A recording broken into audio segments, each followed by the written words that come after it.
Hey, Chicago. How we doing? How we feeling? We're back. We're better than ever. I screamed too loud into the microphone right there, so it shut down. So I do apologize for that if that was too loud and you're listening to this on a podcast platform. But we're back. Welcome to the Shy Kid podcast presented by iHeartRadio's very own Give Us a Shot network. So make sure you give us a like, give us a follow if you haven't already, because that's the last time I'm going to ask, because we have an amazing guest today and I want to hear him break down everything Chicago Cubs. We have Kyle, the setup man, in the building, one of the best minor league and major league interviewers in the game right now, outside of Jim Cross and Randy Jowers and what those boys are doing down there, down in the South. Kyle, man, how you feeling, baby? I'm good, Mike. Thanks for having me, man. Long Man, overdue. Man, long overdue. We've been talking, I don't know how long we've been talking for, probably like 6 months or so. And then we just kind of been going back and forth for all this time. But, we kind of talked about it backstage a little bit before we get into the show, man. You got to experience CubsCon with your lovely wife and your child, who is going to be turned into a Cubs fan over time. I know, being on the West Coast, definitely there's manipulation over there, but we're gonna find a way to get the friendly confines invested in her heart. So how was your first CubsCon?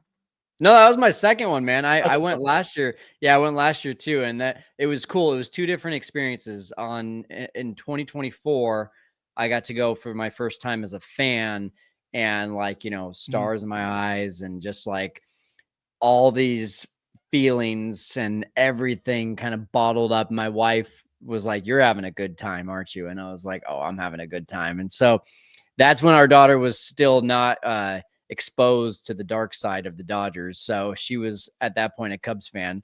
And now this year, Sammy Sosa with, him being inducted in the Hall of Fame. Kyle Tucker had just been signed by the Cubs and traded with the Cubs. And so the energy was there, brother. It was good. But I was more there to network and to work and do all those things. So I wasn't as in the mode of being a fan. I was more of all right, I don't want to miss anything. So, but we had a great time, man. Aside from coming back with COVID, we had a great time. Yeah, it's definitely not a positive point of the trip to come back positive with COVID, but it is definitely a blast to be able to see Sammy and kind of. I was talking to Miguel, obviously, one of the amazing broadcasters for the Chicago Cubs, does amazing things. Jeremiah, obviously, a bunch of guys that were just like little kids, and it's the first time you really see everybody geeking out over somebody. Jeremiah, who has announced some of the greatest players to ever walk on a diamond, geeking out about Sammy Sosa returning. These are guys we talked about growing up. So for you, man, to be able to hear that crowd erupt, what was that feeling like for you, just to be in that atmosphere, but also to see somebody who, who's been in your heart for the last 2 decades? I was blessed to be at the final series of the season when Stu over at Club 400 hosted an event with Sammy Sosa. And it just happened to be that we were going to be in town because I live in California. And so when I found out that Sammy Sosa was going to be in town, even though it was a 90-minute drive, I'm like, babe, we are getting in the car. We're going to that event and we are meeting Sammy Sosa. And so I got to meet him. So that was in the end of September.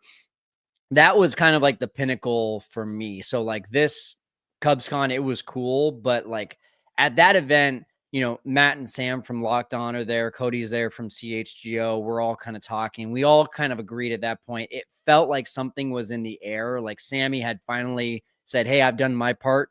Now, Tom, it's your turn." So when it was announced that he was getting reintroduced back into the Cubs organization, it was just kind of that cherry on top. And to see him come out with the American flag and do that thing on stage. And Sammy has not missed a beat in terms of being a showman. That's one thing that you can say about Sammy Sosa. And as a fan or a player who used to play with him or whatnot, you can say whatever you want to say about that. But I mean, the fans absolutely eat it up. And I can say I'm one of them too. Oh, you have to, man. And I think we talk about that all the time about guys, staying true to themselves. One thing I love about Ken Griffey Jr. is Ken Griffey is still the kid that you saw come out playing with his father all the way to today. He's got that swag, even as a coach with Team USA. He's still like, yeah, I can still go out there, hit a couple dingers if I have to. But man, I was at Wrigley the other day, and it got abrupted because I was making some Cubs content on some Michael King stuff, and then obviously everything going on with free agency with Ryan Presley. But I'm looking at the statues, and there's 5 lined up: Ernie, Billy, Ron, Ryan, everybody. And then I see right next to Fergie is an open, I guess, what would you call it? Whatever they're a monument, whatever they're standing on, the podium that they're on Yeah, top, the like base.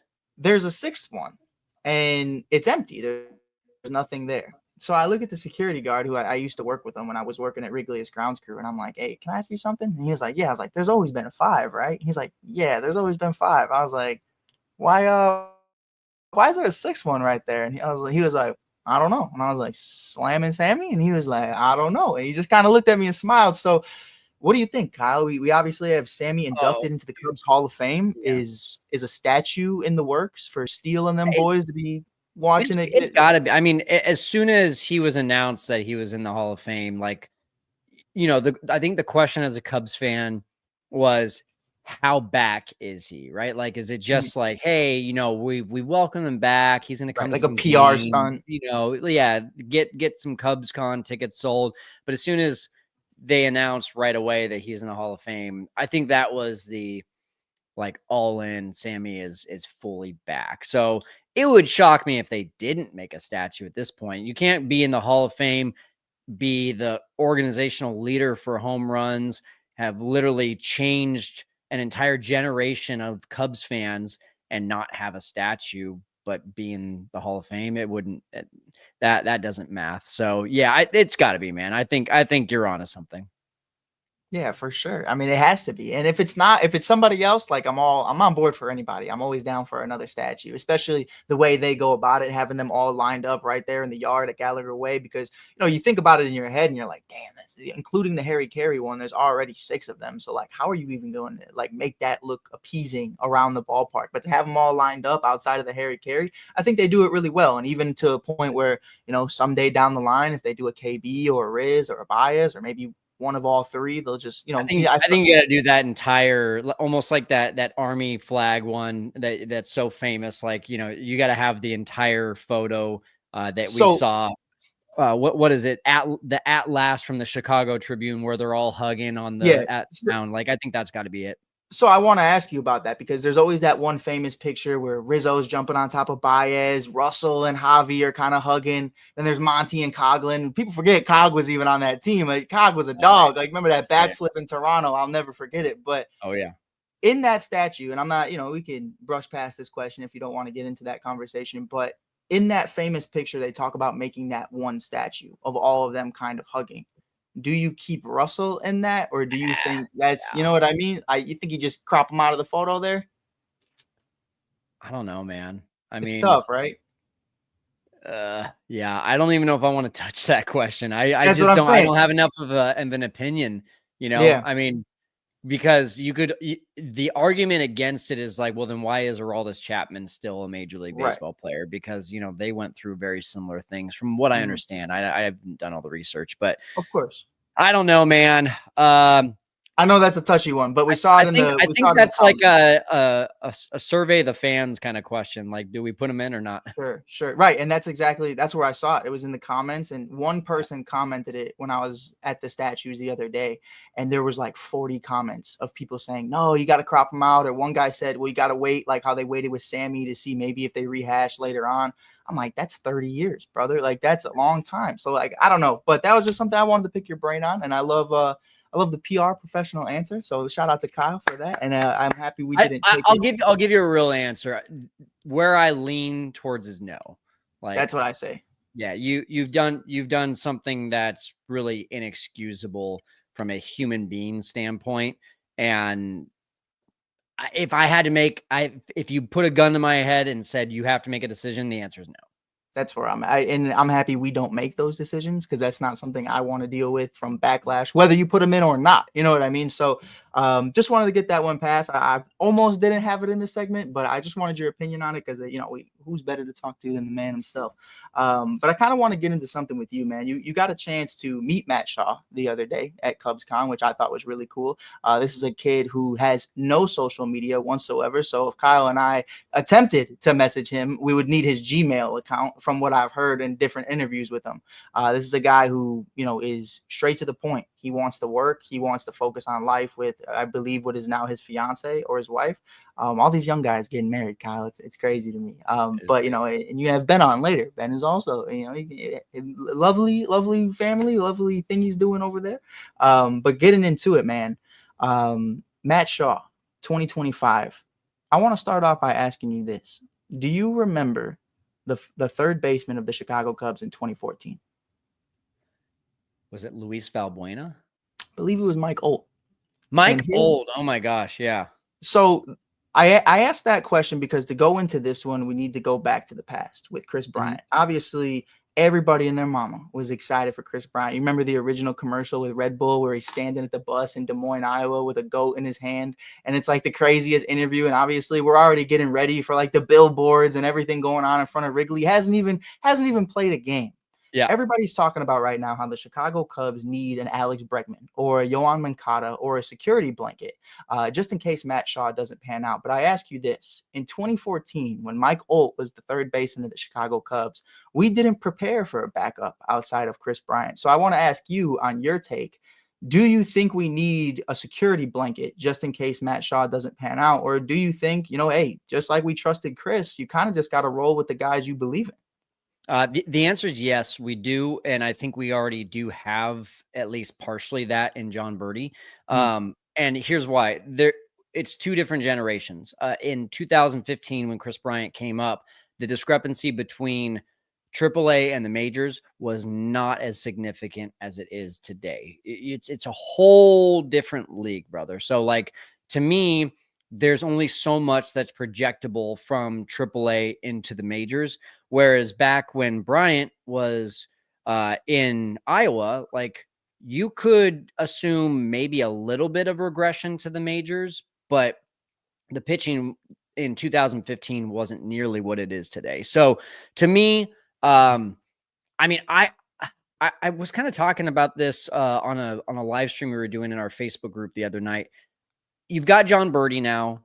You've got this idea out there that the Cubs will get Alex Bregman. In my world, in my mind, if they do get Alex Bregman, that tells me that Jed is probably trying to shop Nico Horner to get maybe another starting pitcher or another pitcher of impact and then just move Matt Shaw over to second base. And then you still have the same situation with like a John Birdie or a Vidal Brujan, James Triantos as like your depth piece at second base. But now you can kind of like roll the dice a little bit, right? Because right now the bench, if you were to assume the season starts tomorrow, you got John Birdie, Gage Workman, Vidal Brujan, and probably Alexander Canario, unless he gets DFA'd. Yeah. And that's not a very sexy bench. So to me, like, why not go and maybe get one of these guys that's a low risk but potentially high reward guy like a Yoan Moncada? And if you have to DFA him after the first month, you DFA him and maybe you're only out $2 million. Now I've heard he's not great in the clubhouse. So if that is actually the case, then nix what I just said. But like, Paul DeYoung is another option. I do still think that Mark Canha would be a really good fit for this team, not third base, but first base. Yeah. I still think there's work to be done on the bench. I just don't know how much Jed and crew are motivated to do that right now. I'm with you 100%. And I think like we also have those conversations about Chris Bryant also was the number 2 overall pick. And this is a guy who also smashed over 40 home runs in a season in AAA. And not to say that Shaw didn't have a tremendous season, especially with what he did later on with Team USA. But, it's two different conversations about what their production has been thus far. I believe Shaw for sure is going to be a very big impact for this Cubs offense, but how immediate is that going to be and how consistent is that going to be? You and I talked about PCA on the phone just a couple months ago, and it was night and day from the first half of the season to the other half. This is a guy who arguably, if PCA had an entire body of work of that second half throughout an entire season, he's an all-star. And I truly do believe that. So, when is Shaw going to get into that mold? Obviously, 23 years of age. He's a little older than Jackson Holliday, which we'll have a little conversation with Kyle in a little bit about that. We had a fan question that wanted that one in there, so I'm excited about it. But, man, really quick, Dylan Cease, Michael King, these are guys that are becoming available potentially, or just really just being dangled right now by the San Diego Padres organization, which first I want your take on that. The San Diego Padres, Slam Diego. This is still, if you're playing the show 25, this is still a fun team. This has all the names, all the swag, all the aura that a young baseball fan would want. Kyle, tell me now why they're moving on from some of their star players. I don't know the whole like financial situation. So I can't really comment on that. What I can say is like it's really interesting, right? San Diego the last 2 years, they trade Juan Soto, and then right before the season starts, then they get Dylan Cease. And you're like, wait, which way are you going? Are you in or are you out? Right. And then this year, like I kind of fully expect the same thing. Like they've already they got rid of someone, didn't they? Or has it just been all rumors so They far? got rid of they just got rid of Kim. Kim went to Tampa, which wasn't Right, really a right. They big hit let because they him. got Luis Arias. Yeah, they let him go. So like, I mean, that lineup is still very Nasty. studly. I mean, so I don't like the Cubs talking to the Padres about these 1-year rentals for the exact reason of what you saw the Padres get from the Yankees for Juan Soto. Mhm. Like that package, the Yankees, that's going to haunt the Yankees for a very long time, I think. So when you see someone like Jacob Sonola on Twitter say that the Padres want Matt Shaw plus more, Yeah. like I don't want to touch that. And Yeah. if you look at baseball trade values, which, say what you want to say about that tool, I think it, for the most part, is pretty Really, valuable. really quick, is it Yeah. okay? You were the one that put me onto that. Okay.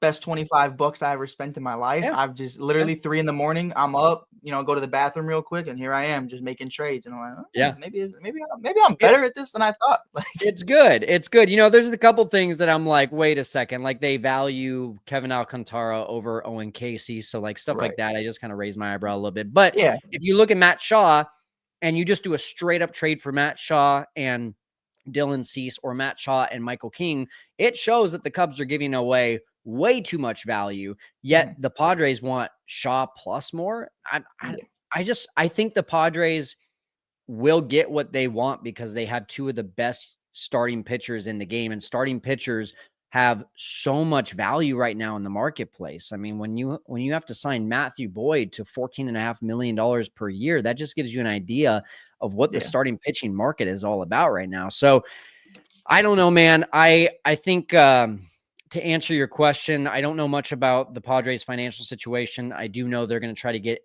anyone and everyone under the sun. If you can package something in the Jordan Wicks or Javier Assad plus one of the top 30 guys, not necessarily a top 100 guy, I think I'm a little bit more open to it. But yeah, I mean, I don't want to see them give up the farm for a 1-year rental like they already did with Kyle Tucker. Sure. I'm right there with you. And I think especially adding another guy in Dylan, who obviously, and all throughout high school, people were telling me I look just like Dylan Cease. So I told everybody that I was texting, all my guys, all my old teammates. I was like, if we get Cease, I'm shaving the beard and I'm gonna have a mustache for opening day when they play the Padres. That's hilarious. So I'd be really excited. This was a guy I scouted, quote unquote. I'm like 17 years old at the time. I'm just watching him, you know what I mean? Yeah. Just on YouTube highlights. Hated to see him go, but I still think the Cubs won that trade. We got NLCS out of it with Quintana, and the White Sox ended up trading both away and never won a playoff series. So I think it would be interesting to see him come back into the fold. And I kind of want to, this is kind of a, you always talk about throwing a gear into a podcast, and I love that. I wanted to throw one in that you weren't really prepared for.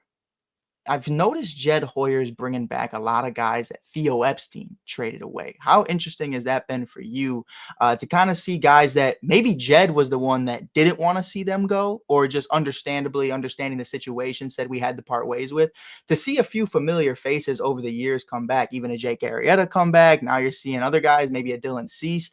What does that mean to you, and how cool is that to see, kind of the assistant becoming now the head guy, bringing back guys that were once removed? So I'm trying to run through my mind here of those moves. So you're saying Jake Arrieta, who else falls? Yeah. In So that there was category? Candelario was one of those guys that we brought back. Yeah. There's a couple other ones that are kind of escaping me right now, but I've kind of Yeah, noticed it over the last few I years. I think I don't even know necessarily if that's a Jed, in your words, right? The master become or the Jedi becomes the master sort of thing. Like I don't know how much it's really that as more it is just like familiarity within the organization. Like we forget these guys are human beings as well. Yeah. You really get reminded of it when it takes Ryan Presley 3 days to make a decision on if he's accepting a no trade clause or not, because he's got a family. And it's very Yeah. obvious that like family was number one for him in that decision. So much to the effect that he made sure that Jed had another no trade clause in there because he didn't want to get traded at the deadline and have to remove his family. So when Jake Arrieta re-signs with the Cubs, when Jeimer Candelario, I know it wasn't his decision because it was a trade, Right. but when these guys come back, I think that there's this concept on both sides of, as a player, I know my way around the organization. I know where I'm parking my car. I know where I'm going to do my workouts. I know who the clubhouse security guard is. I know all these things, and familiarity is a very valuable thing, I think, for the players. On the organization side, it's nice for them to be able to just slot a guy in and know who he is already, know how he fits in with the clubhouse, know that he knows the ABCs of Wrigley Field. And so I just think overall, like it's just something I would imagine for Jed that it would be about familiarity. I think it's the Right. same reason why we've seen Carter and crew do deals with the Guardians, Yeah. because he came over from the Guardians as well. There's familiarity there. So I think, that human aspect is something that we don't talk enough about, probably. I like that. I like that answer a lot. I think that's one we don't really have conversations about. A lot of these guys, especially to fans, are just players. You know what I mean? It's just dollar signs and Video game. statistics. Yeah, it's just, but like, you never have a video game where, oh yeah, by the way, you can't play with Patrick Mahomes today. He has the stomach flu. You know what I Yeah, mean? yeah, Like yeah. these are things that happen in normal life. Especially, like, even if you want to go check it out, you can go check out Setup Man Kyle's interview with Justin Steele, where he talks about how they even met. Very human situation, very crazy Yeah. situation. And that's something I would never expect in a million years. If there's a car accident on the street, I turn my head, here's Justin Steele. Like, there's so many things going on. And I don't even Wild. know how you process that on top of, hey, man, I should go probably meet Justin Steele. But like, I would just be like, I don't know what just happened here. But Yeah. I wanted to ask you, if you were the general manager of the Chicago Cubs, say I'm just one of your assistants, and we're having a conversation about Michael King or Dylan Cease. I'm kind of in the same boat as you. I don't want to see Shaw go. Mhm. But if I could convince you of a trade, I just, yes or no, if I threw Kevin Alcantara, James Triantos, and Jordan Wicks in a package and gave you the reasoning, we're going to extend Kyle Tucker. The outfield's already full with PCA, Happ, Tucker, Casey, the list goes on. Alcantara is Yeah. the one that moves. Let's say Shaw pans out, Nico stays, Dansby's here. Do you package away Triantos, Alcantara, and Wicks for either your pick? Because one's a Boris client and the other one Right. is obviously coming off arbitration. Which one would you pick? And is that a package you would even accept? Okay, so loaded question there and a lot of moving parts, but I understand it as Triantos, Wicks, Alcantara for either Michael King or Dylan Cease, and which Mhm. one would I do? Is that Yes. right? Okay. Yes, sir. I would do Michael King because he's not a Boris client, right? Am I getting that right? I believe that's correct. I Okay, believe. I think Cease is the Boris client. And also he doesn't have as much of a track record of success as Cease does. And so for that reason, let's just talk about the package first of all. I think the Padres have to get a starting pitcher in return, a major league ready starting pitcher. So that Mhm. makes sense on Jordan Wicks. And right now, the way that the 26-man roster shapes up, I don't think Jordan Wicks is actually on the opening day roster. I think he's actually in AAA. Mhm. Um, Yeah, which is crazy. It shows you the amount of depth that this team has this year. sure. You can talk about whether it's impact, full depth or not, but there's a lot of depth on this team this year. So you gotta get rid of a starting pitcher. So to me, it's either Wicks or Assad. Then Kevin Alcantara, I think 9 out of 10 Cubs fans say if we were to have one or the other, Owen Casey or Kevin Alcantara, I think 9 out of 10 would say it's Owen Casey. The power is real. To think about potentially a different version of Kyle Schwarber back with the Cubs, that's really what we continue to kind of hear. Just in better shape and probably a better throwing arm from the outfield. And then James Triantos, I don't see where he gets playing time on this team. If Nico is still on this team, you have Matt Shaw, you have Nico Horner, you've got the backups in Vidal Brujan, Gage Workman, and John Birdie. It's like how much has to happen in order for James Triantos to actually see playing time in 2025? So all this being said, it's kind of the same thing as the Kyle Tucker situation. Isak Paredes wasn't going to have value on this team based on how he hits the ball. Hayden Wesneski was going to struggle to find his way onto the opening day roster. And the one that hurts the most is a guy who only had 32 games of professional experience in Cam Smith. And the track record says that those guys are more likely not to work out than to work out.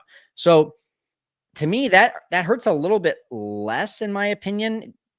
It still hurts, but I think Michael King comes in, has a good first year, and the Cubs have an opportunity to maybe even rework an extension in the middle of the season. And, you hate to talk about it, but, worst case scenario, if he's doing well and the Cubs aren't by July 31st, you know that he's probably going to be bringing back a nice package. So we're going to do what we do best. That's exactly what that means. I don't want that to happen in 25, but that's still a real possibility. Sure. Or even like what we did in 22, maybe it's like, just like getting Ben Brown, okay, here's just a move of Dave Robertson, it's not a key piece to what we're going to be able to do. And I'm very excited for your interview later today with Ben Brown. Make sure you check it out with the setup man, Kyle. But let's speed it up a little bit, because I know you got dad responsibilities in a little bit. So that always comes first before the baseball stuff. So this one was from a fan question. I did do a poll seeing if anybody had any questions for you. And this one that I thought was a lot of fun was Jackson Holliday or Matt Shaw. Who do you think has the better 2025 season? Jackson Holliday, kind of going into year one, if we're going to be completely honest, didn't get a lot of tick in his rookie season, obviously up and down from AAA to the bigs. And then Matt Shaw, who, according to multiple sources, has the green light everyday third baseman for the Chicago Cubs. Who do you think has the better numbers by the end of the year? Well, I'm trying to pull up some Jackson Holliday numbers, because I know when he came back up, they got better. Yeah, he was much better. So let's see if I can get Baseball Reference to work with me here while I'm thinking about this. But I do think Jackson Holliday is more likely to have the better run. So from August 2nd on, he had a 222 batting average, 642 OPS. So like not great, but you could tell that he was starting to find his footing a little bit going into August 2nd. He was batting 073. So he definitely improved. Matt Shaw, I really like the swing, and I think it's one of those swings that will translate well to the majors and won't be like a PCA start to his career where it looks like, he's just lost at the plate. I think though, if you were to just look at 2025, given the additional experience that Jackson Holliday already has, given the baseball family, given the organization, and how it's probably not going to be as much pressure for him to perform like it will for Matt Shaw. Like literally, if Matt Shaw has a good season, the Cubs probably make the playoffs. If he doesn't, flip a coin. So I think with all those factors, I think Jackson Holliday probably has a better season. Now, I do think Matt Shaw will at least be like a top 3, top 4 rookie of the year vote getter. I like that. I like that a lot. A lot of competition there. You got the Charlie Condons of the world, technically the Dylan Cruzes. So I think there'll be a lot of competition for him out there. Chase Dolander. So it'll be fun, man, to really break that down. But going into sophomore year, Shota, Mike Imanaga. Super excited to see him back at Wrigley. Obviously, what he was able to do, man, even from before opening day. I mean, going to the Blackhawk games, really understanding what it is to be a Chicagoan. What do you expect to see from him in his sophomore year? Do you think we see more of that Cy Young candidacy that we kind of saw in the first half of 24? Or do you think now with more numbers, more analytics, that lineups are really going to start catching up to what he has to offer. I asked the same question from a fan to Tyler Zombro yesterday. And, Zombro is just like, he's a dude. In fact, one really interesting answer that he gave was he works a lot with Dodgers players from Tread Athletics. And a lot of those guys in the Dodgers organization said, we would rather, well, they didn't say we'd rather have Shota. They said, we believe in Shota more than we believe in what Yamamoto did in this last year. And so that just shows you like what other guys think of this guy as well. I talked to Steele about Shota as well, and he said like Shota didn't even show some of the pitches that he has. Like he saw them in the bullpen. He never saw them in an actual game. So you talk about, he showed the slider a few times. He showed the curveball a few times, but it was mainly the fastball and the split. There's still pitches beyond that we don't even know about. So it's that shock factor, I think, that is going to be really cool for us to experience in 2025 with Shota, not knowing what we're missing out on. So I think he's going to have a sub-3 ERA and win, what was it, like 85%? Cubs win 85% of his starts. I think those expectations are going to be really difficult to match, but is he a legitimate number 2 and has flashes of an ace? Yeah, I think we still see that. I love it. And I think the energy he brings, I think, is such a huge part to it, because I think, him, like you said, if Splitter comes out of nowhere or Slurve or whatever the case may be, whatever Steele is seeing in this pen, I think it could be really exciting for the fans, because it's like, yeah, you thought you had one up on me all off season. You were watching film and you're breaking down my pitches. Boom, here's 3 more. Like a Yu Darvish situation where Darvish, man, I couldn't count how many pitches Yu Darvish has. I really couldn't. I think it's to the point to where it's over 15. The man comes up with a new pitch every offseason. So, I mean, stuff like that is just exciting, because I know guys like Lance Brozdowski are just itching at the bit to just break it down and talk about what this pitch even is. And he's going to like seminars to like break down like the analytics of it. And I think it's amazing, man. But I'm excited nonetheless. I think this is honestly one of the better marketed Cubs players we've seen in quite some time. I felt, and this is myself personally just expressing that, I felt like they didn't do a great job of Javier Baez, Wilson Contreras, and really what they bring from a marketing standpoint. And now with Shota Imanaga, you're really starting to see Wrigley just embody themselves in that. And I think it's really incredible to see that kind of happen. So with that, next up, I really want to get into it with you, because we're getting the list, the top 100 coming out. Shout out Justin Steele, shout out Dansby Swanson, all making the list. I love to see. I believe I'm missing. Ian Happ was on there too. I believe Ian Happ was on there too. I think him and Dansby like right next to each other, if I'm not mistaken. They were in the 90s. Steele, I believe, was 88, if I'm not mistaken.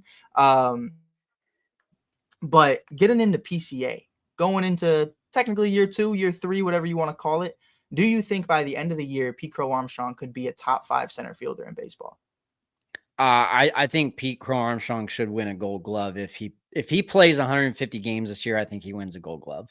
If that makes him a top 5 center fielder, and that's always like one of those things. I hate these lists, because they come out and it's like, well, how are you measuring this? Like, why is O'Neal Cruz one of the top center fielders in baseball when he like literally had 30 games in center field last year? Did you see Mookie Betts is a top 5 shortstop in baseball right now? 80 games in his whole life. Like, what do they make these lists, bro, and they want comments, they want views, like they just want to stir the pot. And so I don't really buy into all the lists, but what I will say is, if you're going off of just pure defensive ability, Pete Crow Armstrong, what's the guy in Colorado? Was it Brennan Doyle? Like those are some of the top guys right there. And I know a lot of fans got on PCA last year, but like, you got to realize this guy gets to more balls than most guys will even be able to dive for and get within a body's length of. He's catching them on the run. So when you can get to more balls, it's kind of Mike, it's kind of, follow me on this one. It's kind of like when your wife says you don't listen to you. And you're like, well, you just say more words than I do. So I'm going to miss less. I'm going to miss more. PCA can get to more balls than most outfielders. So he's going to make more plays and he's also going to miss more plays. And for that reason, like, I'll take that all day long. And I really think that he's going to be a Gold Glover, if not this year, at least one of the next couple of years. I'm right there with you. And, I think, you and I talked about it when I covered him in Iowa. There was a sense of, and this is how I saw it, there was a sense of cockiness and there was a sense of like, yeah, I'm that guy. And I love that from him, but you have to see that translate at the major league level. And I didn't start to see that again until the second half of the 2024 season. When he goes 0 for 10 in September, you can visibly see he's kind of upset about it. And obviously so, you know what I mean? But let me tell you about the greatest day in Chicago sports history. Against Houston, I'm talking about his first career home run on the same day Caleb Williams and Rome Odunze were drafted by the Chicago Bears. Bank it. It'll go down. Greatest day outside of Michael Jordan getting drafted by the Chicago Bulls. But, after that, you really start to see the swag come back. You really start to see the energy. And I think a guy like Cody Bellinger being under his wing, or over his wing, I guess you could say, was definitely a huge benefit for him. And I think now, though, I will say, having Cody gone, is that going to be a huge impact for Pete? Like you said, if he does get 150 starts in center field, obviously you have to put him in that Gold Glove conversation. So with Cody not being here anymore, how much do you think, especially for the lineup standpoint, you'll see PCA continue to thrive? Yeah, I think he's one of those guys that, like, when you give him a role and he knows his role and he knows he's going to be there every single day, you can call it cockiness, you can call it confidence, but like he owns it, right? Like I can see, I don't know him personally, but I could see him being like, yeah, that's mine. Like, no one else. And for the record, like, it's an amazing thing in the game of baseball. If there aren't the Ronald Acuna Juniors or the Fernando Tatis Juniors, like, what are we talking about? We're just talking about, like, listen, I love Ian to death, but I've seen Ian Happ hit a grand slam, and the only person that was excited about it was Christopher Morel in the dugout. Like, there's guys who go about their business, and I love that. But that energy, that cockiness of like, yeah, I'm better than you, or like, yeah, I just did that. Like, you know what I mean? Like, that's what's going to put butts in seats. And as a businessman in real estate, how important that is to be able to have an appeasing product. You know what I mean? Like, my boss always says it's like a Tinder profile. You could be the greatest girl in the world, you could be the greatest guy in the world, but if them photos don't match the personality, a lot of people are going to swipe right. So I think it's interesting to me to kind of see a guy like him. And what's crazy about that too, Mike, is you think about who he was traded for. It's like it's the same profile. I mean, not just from a personality standpoint, but also from a like performance standpoint. A lot of swing and miss, a lot of speed, a lot of flair, a lot of great defense, also matched with sometimes some mental farts out there. Like, it's a very similar player. And I think he even said that Javi was his favorite player. So like, there's no surprise there. I also loved the other day, he said he loved Caleb Williams and Derrick Rose. I don't know. Listen, I don't know how much truth there is there. Sometimes we got guys that are, just trying to appease the media. But if Derrick Rose truly was one of his favorite players, I think that's definitely something special. But to get into that, man, and really quick, I just want to touch on one last PCA point. For you, we've been watching this Mets team continue to grow year in and year out. How exciting would a PCA be on the, oh my God, New York Mets right now, if he still was there? Do you think like that? I mean, he just fits with the amount of fun and excitement that team has. All I got to say is I'm happy the Cubs have him. I'm with you. I don't care about the Mets. I care about the Cubs. I want to bring some of that OMG to the Cubs. I would love to have Jose Iglesias on this team. I can't believe he still is not signed yet. But no, Steve Cohen can go buy himself some more OMG. The Cubs need to keep as much as they have right now. 100%. I'm with you. Sometimes I look across the pond and I look at what other guys are doing and I'm like, man, bro, it's looking fun over there. But Jose Iglesias is definitely one of those guys. We talked about John Birdie earlier. I thought Iglesias was going to be that guy.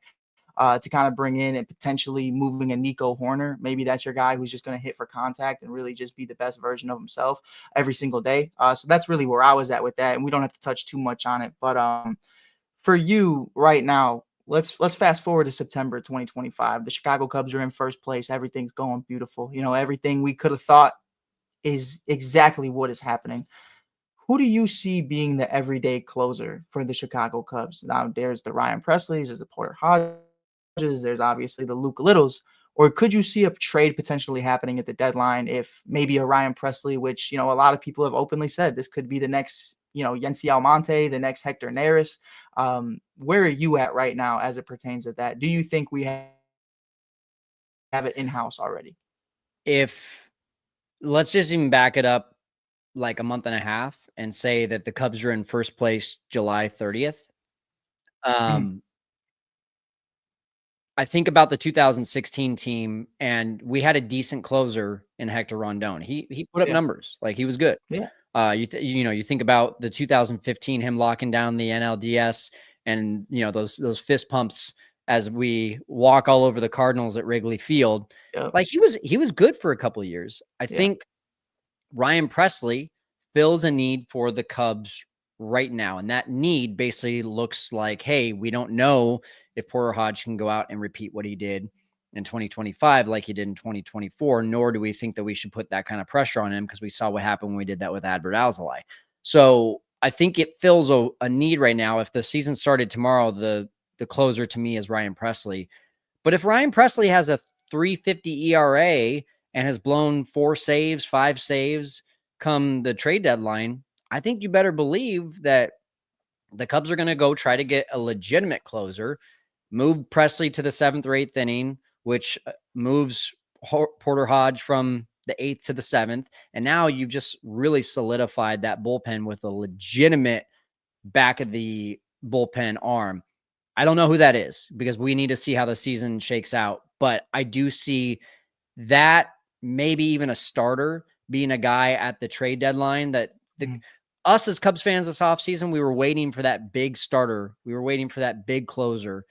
We kind of got it in Ryan Presley. We never got that big starter.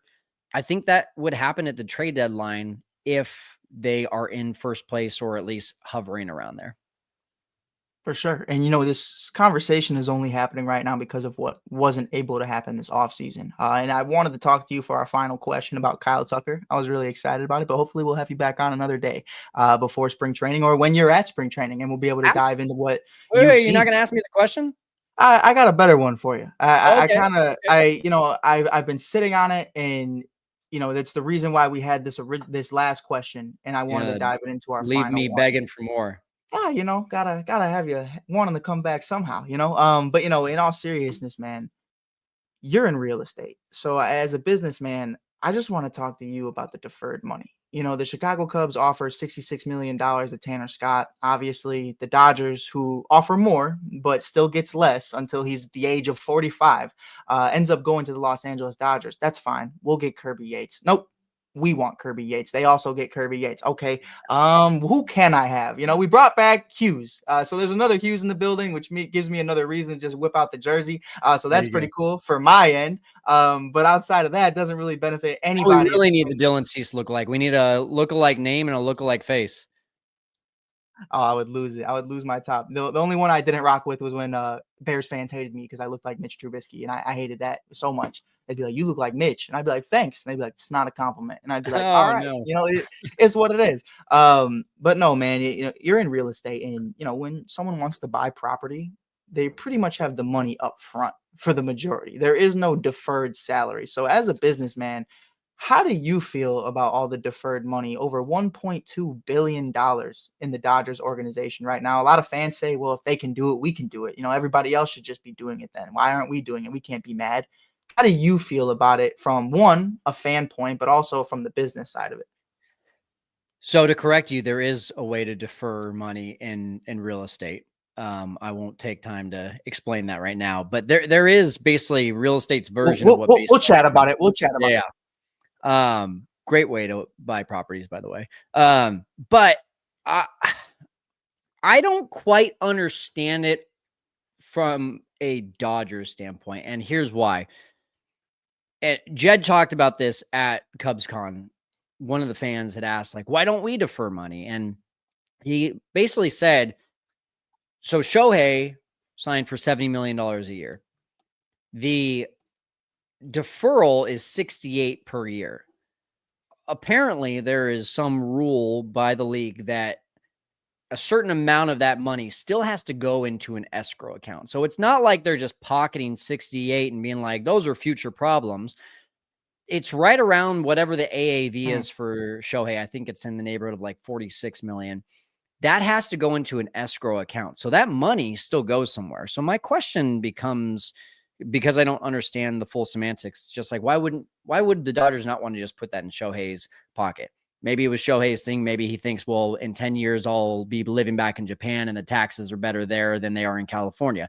If so, good for Shohei. Very smart decision. From a baseball standpoint, I would be shocked if it does not get addressed in the CBA in 2026. Like, the Dodgers are doing something that, again, like, I don't have the full understanding of, but I do know that if they have found some sort of loophole and it's something that other teams can do, then other teams need to come to the plate. But for some reason, like, I just listened to Jed's answer and he's like, I still have to figure out where that money comes from to be able to sign that player and to put it into a certain escrow account. Then I think it comes down to, how is this going to be addressed on the CBA? I don't think that what the Dodgers are doing is great for baseball, but I also don't blame them, because it's like, you have $8 billion for a TV deal. You're the only team out there that has that kind of money. So why wouldn't you use it? There was a tweet the other day. It was like, if you say that what the Dodgers are doing is bad for baseball, then you don't understand baseball. This is just a team that actually is investing in their team and their players. Yeah, absolutely. But at the same time, like, not every single team can do that. Now, to me, brother, like, the biggest issue in baseball is it's not the Dodgers. It's the A's. It's the Brewers. It's the Pirates. These owners that do have, the White Sox. It's these owners that do have money that just choose not to spend it because there's no salary floor. I think a salary floor is the biggest thing, because if I'm the Dodgers, it's huge, and everyone's like, oh, they're becoming a monopoly. Well, part of the reason they can become a monopoly is because 20 teams don't even come to the plate on most of these players, because the owners don't want to spend money. So when you take a field of 29 teams in competition and shrink it down to only 9 or 10 teams, and then you have all that money, I mean, if I'm a player, if I'm Kirby Yates and I'm in my last year or two of my career, who am I more likely to get my ring with? The Cubs or the Dodgers? And that's what I want. I want a ring. And at that point, it's about what you want. You know what I mean? And I think a lot of guys, some guys don't care where they go. It's about the bag and it's about what they want to get out of it. But I think you hit it on the head, man. And you know what? And I mean this in the most normal way possible. Once I saw that video of you and your wife, I started thinking about it from her perspective all the time. That's what I've been doing over the last 3 weeks. Like, for you, it's like, well, why are they able to do that? And then in her eyes, it's, well, how's that my problem? You know what I mean? Like, and it's like, dang, that's how Dodgers fans feel. It's like, well, sorry, like, that's not our problem that your team's broke or your team won't open their pockets. Like, and that's like, if me and you were on a Dodgers podcast right now and we were repping, you had the Sandy Koufax jersey in the back and the Dodger blue on, like, we would be jumping for joy about all this stuff. We'd be eating at the bit to just get all these different conversations going about all these different free agents. So I can't be mad at anybody other than myself for not being a Dodger fan, but it's Cubby Blue till the day we die, and that's just the bed we made, and that's what we're gonna lay in. But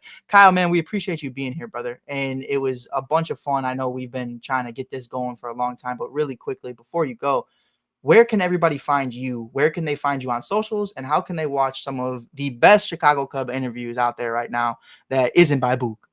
Thank you, man. I mean, the best place to find me is on my YouTube channel. That's where I pour my heart and soul into. That's Setup Man, the Setup Man. And then, I can provide a link for you so you can put it in the description. But all the socials, Instagram, X, TikTok, at Setup Man Pod.